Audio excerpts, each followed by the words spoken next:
მეჩეთის მშენებლობასთან დაკავშირებით ხდება ძალიან გაძაბულობა, უფრო მეტ გაძაბულობასა და გაყოფას არა მარტო ინიციატივა ჩვენ უკვე ქვეყანას და ყოველი ჩვენი თანაქალაქების ღირსებას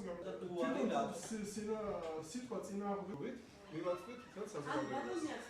ის რომ პლებიციტი არ მიგვაჩნია სასარგებლოდ, ანუ მუსლიმანთა კავშირის ანუ ვინც არიან ბატონებო გეუბნებით მუსლიმთა კავშირის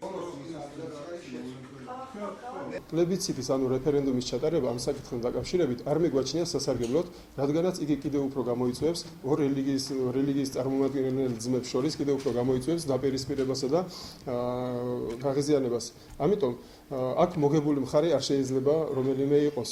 ჩვენ პირველ რიგში ვფიქრობთ უპირველესად ბათუმელებმა უნდა შევძლოთ იმათმა ვინც მეჩეთის მშენებლობის მომხრეა და ჩვენ ვინც ამაში საფრთხეს ხედავს. უნდა შევძლოთ შეხვედრა და ცივი გონებით განსჯა რა არის კარგი ჩვენი ქვეყნისათვის და რა არის ცუდი.